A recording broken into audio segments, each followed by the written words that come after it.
can we talk about the absolute torrent of grade A bullshit that was flung at Battlefield 5 leading up to its release, and is still receiving. The problems began the moment the game was revealed. The reveal trailer that was put out was, let's face it, just a noisy, obnoxious mess that mostly just confused people and didn't really reflect or communicate anything about the game itself, especially the game that was eventually released. But outside of the general Michael Bay on bath salts nature of the trailer, certain people started to have problems with what they called historical accuracy. Like, for example, supposedly historically inaccurate lack of swastikas all over everyone's uniforms, or the apparent historical inaccuracy of vehicles not being plastered in swastikas like the MAGA bombs van, or even the apparently historically inaccurate use of the Iron Cross as the emblem of the Wehrmacht, i.e. the actual emblem of the Wehrmacht, in lieu of a swastika. Geez, these guys really seem to like their swastikas. But of course, nothing was more controversial than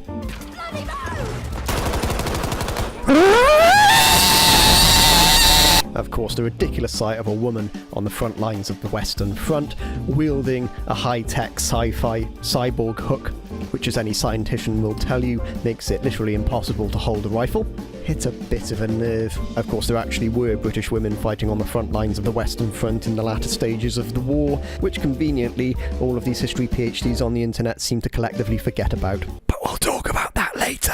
And I mean, just look at all this colour. Have you ever seen continental Europe? I mean, just look at this historical footage from World War II. Do you see any colour here in continental Europe? I think not. In fact, it's a known fact that colour was only introduced to Europe after the SJWs, otherwise known as the social justice wizards, with their cultural Marxist doctrine of multiculturalism, literally forced every conceivable colour into European culture, before attempting to destroy Western society by handing out fake degrees and meaningless participation trophies to the brainless, heartless cowards that they so rely on to spread their agenda. But I digress. So from here to release, all discussion of Battlefield 5 online took place within a toxic tornado of neckbeards, Nazis and incels, to the point that when the game came out, people were actually shocked to find, oh wait, it's actually good. And all that stuff people worried about was complete bullshit. And although the septic shrieking of the Fedora fascisti conveniently died down around the time Battlefield 5 was released, it still persists, despite all the easily available evidence to the contrary, because, you know, the game's actually out now. And many YouTubers who embraced the circle jerk, who at least had the honesty and integrity to speak out against it at the game's release, are starting to feel the burn from it. Now, funnily enough, this isn't the first time this sort of discourse has arisen around modern World War II media. Going back, there was, of course, Dunkirk, or rather the non-controversy that the SJWs were triggered over the lack of people of colour. Ironically, this wasn't actually a complaint in the review that they all wanted to quote, but doubly ironically, their circle jerking actually brought more attention to the fact that in fact there were many people of colour fighting in Dunkirk at the time. And of course there were the complaints surrounding Call of Duty World War II. Now, I can completely understand a lot of these, as my grandfather was actually at the Capture the Flag match that decided the fate of Normandy during the D-Day landings, and my other grandfather in fact was a bicycle who was enlisted into the British Bicycle Regiment and saw some of the fiercest and most traumatising combat of World War II. So I can completely see where these complaints of disrespecting history come from. But there's something about the discourse surrounding Battlefield 5, perhaps because it's EA and they're not exactly the most popular companies in the gaming community, and rightfully so. But even then, the quantity and nature of the discourse has really fucking taken the cake. I was initially looking just through a general discussion of the ideas and complaints that led up to Battlefield 5's release and how that isn't reflected in the final product. But I happened to come across a video that happened to encompass a lot of these ideas and complaints that was such flagrant bullshit, to the point of being insulting, that I thought I could cover a lot of the ground I was going to anyway, just by going point to point in this particular video. And frankly, it's about time a lot of these cunts got called out on their absolute bullshit. So here, with the real history of World War II, is worth a buy. I want to talk about Battlefield 5's view on history, how it's been rewritten for the game. You see, I don't think anybody who is an adult for 1 second believes any of the shite that's portrayed in Battlefield 5, but yeah, it's kind of like it's historical fiction. Kind of like every World War II game, movie, TV series ever made. Huh. You see, schools today are so messed up. They are brainwashing a lot of kids. I can't even discuss it on here because the subject is so bad to talk about that you will just be hounded out of society if you even dare come against it. So please do tell us. Women played a huge role in World War II, a factual role that I don't think I've ever seen anybody acknowledge since Medal of Honor Allied Assault. And I'm not just talking about the resistance fighters, I'm talking about the home front as well. For example, when all the men were out fighting, where were the women? Were they sitting at home baking cakes? No, they weren't. They were in the factories making bombs, making bullets, building planes, building tanks, building jeeps. They were down some of the coal mines. They were on the shipyards building huge ships. That's where the women were. Then you've got the resistance fighters in Norway, France, Holland and many other places around Europe. Women who were spying, double agents, spying for Britain but pretending to be a spy for Germany. Some of them had infiltrated some of the highest ranks of the German army by being girlfriends to some soldiers. Right, so the ultimate point here is that women either worked in factories or they slept with German officers to be spies. That's history, folks. I mean, what else can a woman do in war? I mean, except, work in a factory or, sleep with people. It's not like the resistance did anything else other than, sleep with German officers, being spies as you call them. Hugely brave people that never get a mention. Because the only thing really that gets a mention in games is pick up a fucking gun and run around like a prick shooting everybody, because that's all they're interested in. Yeah, that is a good point. I mean, why isn't there more of that in Battlefield? Why would you not have more gameplay experiences about working in a factory or, sleeping with a German officer, because that's all you're capable of doing? I mean, why wouldn't you be doing any of that in a Battlefield game? We just don't know. It talks about the Special Boat Service, which was in 1940 formed as the Special Boat Squadron. And it wasn't formed by Billy Bridger. We know he's a fictitious character, but it wasn't even formed by anybody like Billy Bridger. Oh, well, it's a good thing the game doesn't claim that it was founded by Billy Bridger then. You're just playing as, a fictional character called Billy Bridger. Funny that. Sounds to me like you're lying. They chose to make the white man a criminal in jail who was nothing more than a thieving cutthroat. That's what they chose to do in the name of diversity, of course. Of course, there's no reason you would ever write any kind of story with a protagonist or characters with any kind of criminal past, no matter how empathetic or likeable they are. It's always because white man bad. But when you look at what they did with the Heroes of Telemark movie in Norway, the hydroelectric plant where Germans were creating hard water, sending it back to Berlin so that they could perfect the H-bomb. When you look at what Electronic Arts have done with that, then it's hardly surprising, is it? Because you see, that raid there was done by the Norwegian resistance with help from the commandos, the Royal Marine Commandos. They weren't 16-year-old women running around with their fucking mother, like Electronic Arts kind of hint at. Well, it's a good thing then that what you just described isn't remotely what fucking happens in this war story. In actuality, the story follows a botched commando raid in which the British commandos are killed and the informant, who is also working for the resistance, who is with the commandos, is captured, and then you, playing as the daughter of that informant, who is also a resistance fighter, you save her from this facility she's taken to, which you find out later is a heavy water plant, and you don't even destroy the plant, you merely sabotage it on your way out, fail at really doing any sort of harm to the production, and then the latter two-thirds of the story focus on stopping a shipment of heavy water from leaving the country. Oh, and look at that, right at the end of the war story, it actually commemorates the Vermork water plant raid. Just like you said it didn't. Now, I know Electronic Arts know that their story's utter bullshit, but again I ask, why did you do it then? I'll tell you why, so you can tick the fucking box for feminism, that's why. And guess what? All those men that died who were in the Norwegian resistance. I'm sorry, you just weren't important enough. You weren't diverse enough. Your gender was just the wrong type, I'm afraid. So you don't get an include in Electronic Arts' Battlefield 5. You're just not important enough. And I find that disgusting, distasteful. What was it you said at the start of the video again? What was it? And so if you were a woman who did a real proper job in World War II, then, you know, you're not going to get a mention, are you? Sorry, Nursey, even though you were on the front line saving people's lives in the middle of combat, nah, sorry, you don't get a mention. So when a fictional video game has a story about a female resistance fighter who did a very real job in World War II, that's completely underrepresented in popular World War II media, your response is, I'm sorry, you just weren't important enough. Your gender was just the wrong type, I'm afraid. You're just not important enough. Okay, that's women out of the way. On to the minorities.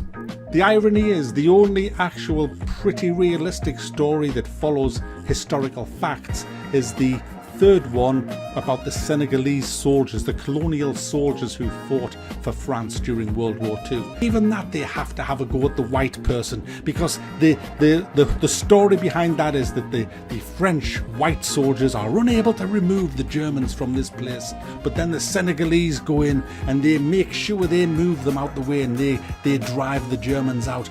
You know, it's like, let's just have a go. Yes, at any possible time you can. It's almost as if the campaign was making a point about racism in the French Empire and how black people weren't viewed as equals to white people.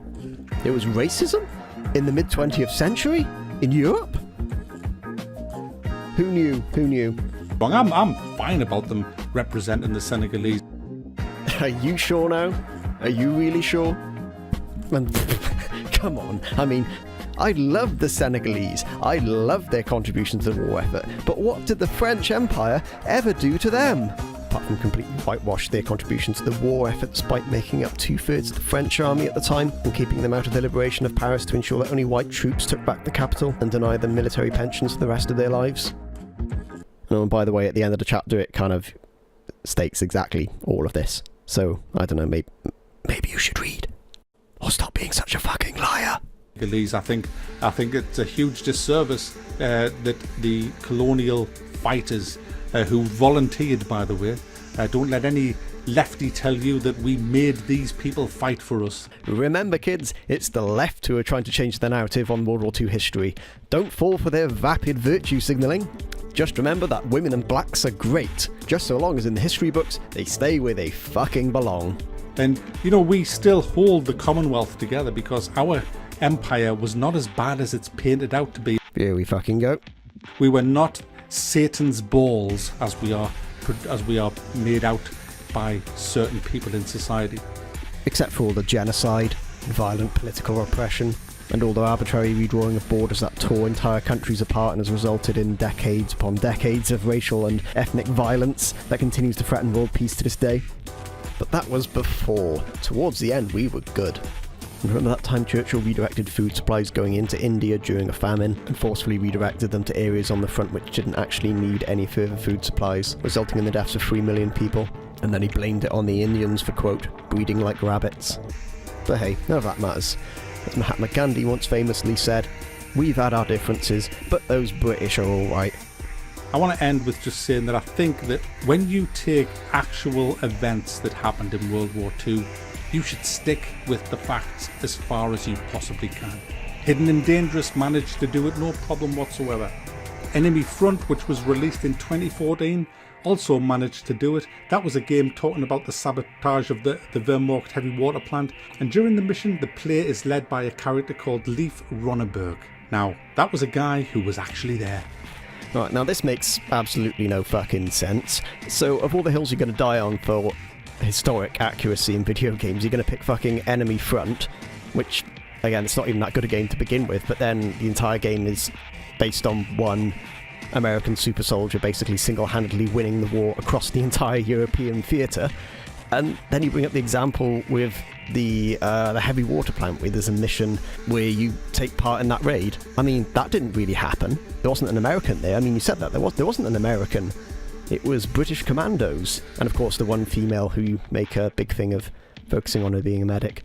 I'm sure she had no combat training whatsoever as she was deployed on an incredibly dangerous commando raid. I mean, surely it's far more disrespectful to shove, fictionalized versions of real people into your fictionalized version of a real event just to make it seem more authentic, considering the fact that basically absolutely nothing that's going on is going to be remotely related to what actually happened in the event that you're portraying. Where's your ire for fucking Call of Duty and Brothers in Arms and Company of Heroes and basically every other World War II video game that's ever existed, for their lack of authenticity for using fictional people and fictional battles to portray a story in a factual historical setting? In your review, you criticise Battlefield 5 for not being like a World War II movie. Now, World War II movies have absolutely fucking nothing to do with reality. There's absolutely nothing fucking realistic about World War II movies. Believe it or not, Saving Private Ryan didn't actually happen. Enemy at the Gates, Vasily Zaitsev wasn't an illiterate farm boy. This guy didn't really exist. And you can just go on and on. The Longest Day, Bridge Too Far, The Fucking Great Escape. None of these happen, but where's your fucking eye for these? And even films based on real people are fictionalized. They're not fucking real. Now, of course, believe it or not, there's nothing wrong with doing a fictionalized account of World War II. All of the movies that I've just listed are fictionalized accounts based on real events and based on actual stories from World War II using fictionalized characters and a fictionalized narrative for the purpose of giving the viewer a window into that time to show us and give us an idea of the experiences that people faced during this incredibly tumultuous time in history. Whether it's the terror of fighting on the front lines, or the wide range of people that were fighting the Nazis in their home countries in resistance movements, or the terrors of racial persecution that were going on at the time. Just a small detail about World War II. Now, talking about your review, what was it you said in your review again about the Senegalese campaign? You know, the campaign that was about the forgotten heroes of World War II that volunteered to fight for a country that they more or less had no stake in, where they weren't viewed as equals to their white French peers, and were shown possibly the greatest disrespect and disgrace a war hero could face by having their massive contribution to the war effort completely whitewashed from the historical records. The ones you said you had no problem with being included in the game, and that you thought it was a disgrace that they were neglected from the historical record. What did you say again? The story's awful, but hey, it just ticks boxes. It's just a big fucking virtue signal saying, look at us, look at us, look at us. And what was it you said about women dying on the battlefield when you're playing this game? And I find it so unimmersive, guys. The battlefield actually sounds like a hen night gone wrong. And what was it exactly you said earlier on about women dying, doing real jobs on the battlefield, on the front line, and being neglected by history and by popular media? That's real bravery right there. Hugely brave people that never get a mention. That's just women who worked in factories or slept with German officers to be spies. Women didn't do any real legwork in the war, except for the 640,000 women in the British services, the 800,000 women in the Soviet forces, the 500,000 women in the Wehrmacht alone in Nazi Germany, and God knows how many resistance fighters across Europe. And on the subject of resistance fighters, as well as British women on the front lines, and God knows how many people I see online claiming, they weren't really in the war, that's not real combat. Here's Pearl Witherington. She was one of 55 female field agents in the SOE, the Special Operations Executive. Her ultimate job was to command and organise resistance movements within France, and prepare resistance fighters for combat once they were needed. She would later find herself at the head of the Wrestler Network when the previous leader, who she later married, was captured by the Gestapo. During the D-Day landings, the resistance cells across France, which were organised by the SOE, leapt into action, and Pearl Witherington's cell was no exception. The forces under her control would then go on to destroy 800 railway lines and supply routes, which would completely cripple the Nazi backline during the D-Day landings. And their efforts were so effective, Pearl would find herself with a 1 million franc bounty on her head. And on top of that, the Nazis saw fit to attack her cell with a force of 2,000 men, complete with artillery support.